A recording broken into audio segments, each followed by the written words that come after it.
tentunya ya Ramadan yang kita jalani adalah bukan hal yang asing. Dan tentunya pada hari ini secara khusus kita tidak membicarakan hal-hal yang berkaitan dengan apa itu puasa, yang membatalkan dan segala macam, karena itulah konteks-konteks atau hal-hal yang sudah sangat sering kita mendengarnya dan sudah banyak juga catatan-catatan, buku-buku, referensi-referensi yang kita baca, yang kita dengar di berbagai macam media, tulisan dan seterusnya. Tetapi renunglah, Ramadan itu adalah sebuah kesempatan besar untuk menata diri kita terlebih baik. Jadi Ramadan itu adalah peluang istimewa ya, dan sebagai sulam kita. Sulam itu tangga, anak tangga kebaikan yang punya bonus dan kebaikan yang berlipat ganda di samping bulan-bulan dan waktu yang lain. Dan Ramadan itu adalah mujahadah dia sebuah kesungguhan. Jadi bulan dan waktu yang kita perlu memberikan kesungguhan, perhatian kita, ihtimam kita. Sehingga dia apa? Sehingga dia memang bukan hanya sekedar kita menahan lapar atau menahan sesuatu yang membatalkan puasa semata saja. Jadi kita tidak memfungsikan melihat Ramadan dalam konteks seawam itu. Makanya Imam Al-Ghazali itu membagikan puasa itu ada puasa untuk masyarakat awam, gitu kan? Ada secara khusus dan khawasul khawas, dan lebih khusus lagi. Kalau awam kan hanya bertekad pokoknya dengan dan puasa, ya kan? Puasa, ya, setelah itu sudah. Apa arti puasa? Yang menahan dari hal yang membatalkan, dari keluar matahari sampai terbenamnya matahari. Itu puasa. Tentunya bukan dalam makna menahan makan, minum atau hal yang membatalkan puasa, tetapi kita ingin menjadikan ada renungan yang mendalam dengan keutamaan dan hal-hal yang tingkat mendapatkan spiritual yang lebih tajam. Sehingga waktu yang sebulan itu adalah waktu mengasah spiritual dengan cita-cita kita yang besar. Ini yang perlu dimaknai Ramadan. Jadi sekali lagi ya, tidak dimaknai Ramadan itu hanya sekedar hal yang biasa yang mengurangi atau yang tidak maksimal maknanya. Tapi pahamilah Ramadan itu adalah sesuatu yang maksimal. Sesuatu yang maksimal itu berangkat dari ma yahturu fi balina, apa saja yang terbersit kebaikan-kebaikan secara maksimal dalam alam pikiran kita. Gitu. Jadi dan ini yang harus diraih. Yang pertama, kita sudah bertekad, ketika Ramadan bertekad memang untuk menyelesaikan siam itu sendiri, puasa di siang hari dengan segala macam aturan, peraturan, membatalkan sah, ya segala macam itu jelas. Nah, dan itu ruang waktunya adalah ruang keluarnya matahari sampai terbenamnya matahari dengan segala kebaikan yang dituntut di situ. Tidak meribah, tidak ini, tidak itu dan segala macam. Bahkan ya, hal-hal yang halal diharamkan. Makan minum semua Allah halalkan di luar puasa, tapi Allah haramkan dalam puasa dia menjadi membatalkan. Ya kan? Begitu juga ya berbagai macam hal-hal yang diharamkan dalam Ramadan itu sendiri. Ini rutin. Yang kedua, di luar kita melaksanakan puasa dalam konteks menahan dari membatalkan tadi, kita punya waktu melebihi daripada waktu kita berpuasa, kan begitu? Jadi ada waktu lain selain waktu puasa, dan itu berada dalam ikatan waktu yang sama, yaitu Ramadan secara keseluruhan. Jadi yang kita sambut ini adalah syahrul Ramadannya. Jadi bukan hanya sekedar puasa jam per jam atau sekian jam per hari. Jadi bukan itu orientasinya, tapi menyambut Ramadan dengan segala kebaikan yang Allah sediakan. Sehingga apa? Sehingga semua kita punya orientasi besar untuk menjadikan ini adalah muntalak. Muntalak itu titik tolak perubahan personal kita dan perubahan komunal kita, ya kan? Perubahan kita secara person, secara individu, dan perubahan dalam konteks ya kelompok kita, ngumpulnya kita, kebersamaan kita. Jadi harus jadi perubahan yang lebih baik. Ini puasa. Sehingga karena kebaikan yang banyak dan Allah turunkan juga hal-hal yang mulia di dalam puasa itu sendiri. Di antaranya yang paling mulia Allah turunkan adalah Al-Quran, kan begitu. Syahrul Ramadan alladzi unzila fihil Quran, Allah katakan. Jadi puasa itu bulan yang Allah turunkan Al-Quran. Dalam surat ini Al-Qadar, inna anzalnahu fi lailatul qadar. Wa ma adraka ma lailatul qadar. Lailatul qadri khairum min alf syahrin. Tanazzalul malaikatu war-ruhu fiha min kulli amr. Salamun hiya hatta matla'il fajr. Jadi Allah turunkan pedoman hidup kita yang mengatur ya segala-galanya itu adalah di bulan Ramadan. Jadi aturan lengkap kehidupan kita itu Allah turunkan dalam bulan Ramadan. Dan dalam ilmu ulumul Quran ya Allah turunkan itu di malam Lailatul Qadar. Malam Lailatul Qadar itu turun seabrek-abrek istilahnya kan. 30 juz. 30 juz Al-Quran dari Lauhil Mahfud ke Sama'id Dunya. Sama'id Dunya itu Lauhil Mahfud ke Sama'id Dunya. Kiban Sama'id Dunya, gimana Sama'id Dunya? Wallahu alam, hanya Allah dan Allah yang Maha tahu tentang apa itu Sama'id Dunya. Yaitu Allah turunkan 30 juz. Ya kan? Dari Sama'id Dunya baru turun ke hatinya Rasul setelah berangsuran selama 23 tahun itu ya. Dari langit dunia, ini dia turun kepada Rasul. Itu yang berangsur-angsur 23 tahun. Turun dari Lauhil Mahfud yang Allah simpan ke Sama'id Dunia itu secara keseluruhannya. Jadi hakikatnya gimana? Wallahu alam. Jadi cukup menarik gitu kan. Dan ini penting kita pahami hal-hal yang sam'iyat. Dalam ilmu akidah itu kan ada yang disebut dengan sam'iyat. Sam'iyat itu yang berkaitan dengan hal yang gaib seperti ini, tetapi sam'iyat ini semua harus ada cantolan dalil-dalilnya. Kalau enggak usah kita ngarang gitu kan. Kenapa kita bisa katakan misalnya Al-Quran dulu? Karena memang situ ada dalilnya di Rasul yang mengatakan seperti itu. Ya, sebagaimana juga hal-hal yang lain. Jadi ini penting. Sehingga kesiapan alam pikiran kita, ya kan?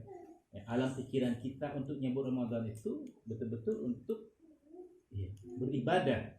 Untuk ada tekad yang besar melebihi daripada tekad hari-hari biasa. Ini penting. Di saat tekad yang besar dan impian kebaikan yang kita lakukan dalam Ramadan itu besar, maka nanti akan berefek kepada tekad pelaksanaan dan memaksimalkan Ramadan dengan segala kebaikan. Tentunya di samping puasa kan kebaikan yang lain, diantaranya adalah tilawah Quran, infak, sedekah, qaulun ma'ruf. Qaulun ma'ruf itu perkataan yang baik. Jadi itu kan semua ada lipat gandanya, Jadi jangan banyak ngelayani. Ya, kalau terus dihindari dan dijauhkan itu lebih afdal dan harus kira-kira seperti itu kan. Jadi kalau puasa diajak ya bahasanya nggak ribah disebutnya apa gitu, ngerumpi pula bahasa sekarang gitu kan, apalah gitu kan. Jadi atau cerita bebas apa. Padahal intinya kadang ribah yang sharing. Fokus dengan sharing. Diskusi. Jadi ini makanya Rasulullah SAW kalau di hadis dikatakan sama sahabat, kalau kamu dimacam-macamin sama orang atau diajak ini itu, katakanlah saja ini saif, bilang aku lagi puasa. Nah, artinya lagi puasa nggak mau melayani hal seperti itu. Makanya Allah memberikan satu karakter pensifatan orang-orang yang dikatakan ibadur rahman itu, wa ibadur rahman alladzina yamshuna 'alal ardi haunan wa idza khatabahumul jahiluna qalu salama. Hamba-hamba Ar-Rahman, hamba Allah yang mendapat kasih sayang Allah itu adalah alladzina yamshuna 'alal ardi, orang yang dia di saat hidup di muka bumi ini berjalan berinteraksi dengan berbagai macam orang. Wa idza khatabahumul jahiluna qalu salama. Apabila disapa, diajak ya gitulah kan, diajak share atau ajak apa gitu, atau dicemoohin atau di apa, qalu salama, dia hanya mendoakan yang baik-baik dengan dia fokus pada target-target ya personalnya untuk membimbing atau memupuk kapasitas ruhiyahnya di dalam kehidupannya. Dan ini bukan hanya konteks itu bukan Ramadan ya, tapi secara keseluruhan. Nah, apalagi kita dalam bulan Ramadan. Jadi harus ada target personal kita. Nah, benar enggak, tercapai enggak, maksimal enggak, dapat enggak kita la'alakum tatakun sebagaimana Allah inginkan atau sebagaimana Allah katakan. Kalau benar kamu hai hamba aku berpuasa dengan benar, ya sungguh-sungguh kamu bertakwa. Arti bertakwa apa? Timbul rasa yang mendalam dalam diri kita bahwasanya kita takut kepada Allah, kan begitu. Inti takwa kan takut kepada Allah untuk melakukan penyimpangan, untuk melakukan sebuah kemaksiatan, bukan nggak ada keinginan. Jadi orang bertakwa itu jangan berpikir kita orang yang nggak pernah ada keinginan untuk melakukan penyimpangan, bukan. Tapi rasa takutnya itu mendominasi alam pikiran dan jiwanya sehingga dia jalani apa yang Allah ridhoi, kan begitu. Makanya Allah katakan di ayat yang lain, fa'alhamaha fujuraha wa taqwaha. Allah itu kan sajikan kepada kita semua itu kecenderungan untuk keburukan dan kecenderungan untuk ketakwaan. Nah, di ayat yang lain lagi Allah mengatakan qad aflaha man tazakka wa qad khaba man dassaha. Qad aflaha man zakkaha wa qad khaba man dassaha. Di ayat yang lain qad aflaha man tazakka dan seterusnya. Banyak ayat-ayat yang memberikan apa istilahnya itu pengobatan ruh ya, untuk meningkatkan kapasitas ruhiyah kita menjadi hamba-hamba yang bertakwa. Jadi sekali lagi takwa dalam definisi dan orientasi yang harus kita capai adalah timbulnya rasa takut yang mendalam untuk melakukan keburukan ya kan? Jadi timbul rasa takut itulah takwa namanya. Dalam konteks keseharian puasa kita misalnya, kita kan ibu-ibu ya kan masak kuih, masak air segala macam. Ia kan meliter-liter di hadapan kita air, minum, makanan. Kenapa kita enggak minum aja setengah gelas, selesai masalahnya kan, selesai haus kita, tertangani semua persoalan. Kita tidak dan sadar melakukan dengan penuh sadar kita enggak melakukan itu. Kenapa? Karena memang Allah tidak membolehkan atau apa saja yang lain yang memang Allah larang di dalam Ramadan. Jadi nuansa inilah yang harus kita bawa dalam interaksi kita ya dengan manusia yang lain di luar Ramadan ya. Jiwa dan perasaan inilah yang harus kita miliki untuk menjadi keseharian dan karakter kita dalam berinteraksi dengan siapapun.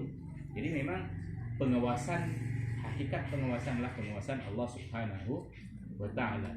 Jadi yang Allah itu Maha mendengar, Maha melihat, itu betul-betul sifat Allah Maha mendengar, Maha melihat menjadi sifat yang kita miliki. Kan begitu. Makanya Allah memperkenalkan dia Maha melihat, dia Maha mendengar, dia Maha mengetahui.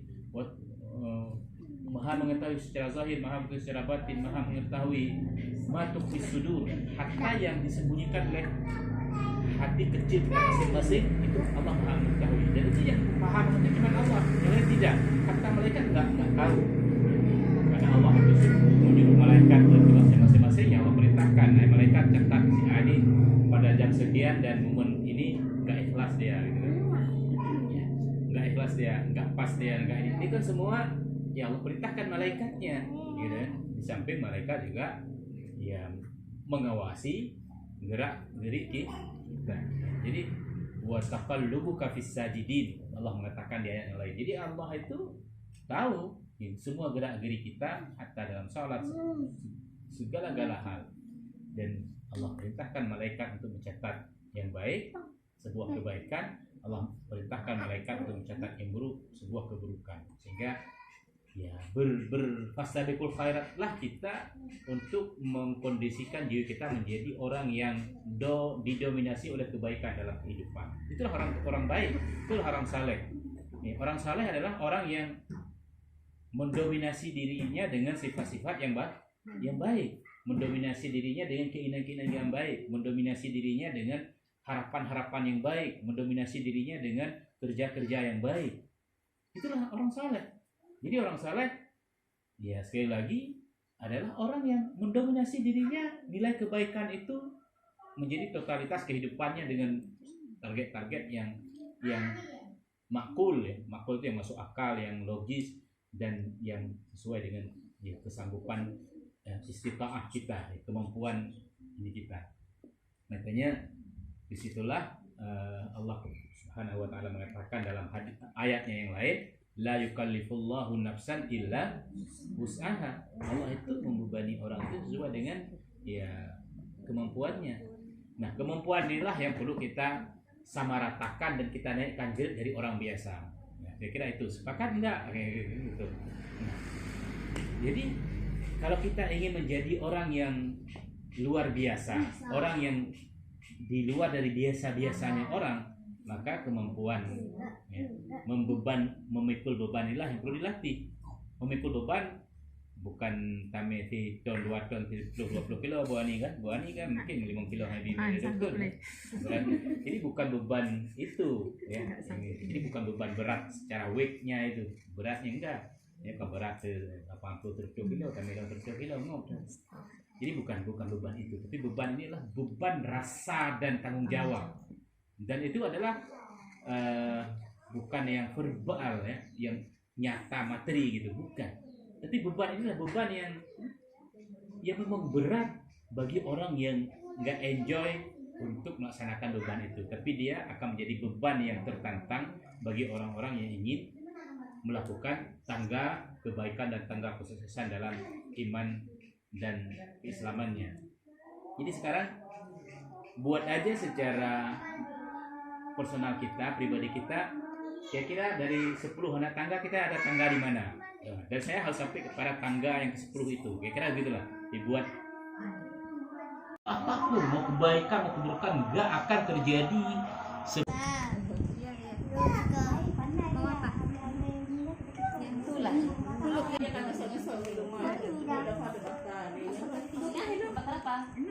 Kita ya, apa yang Allah ridhai.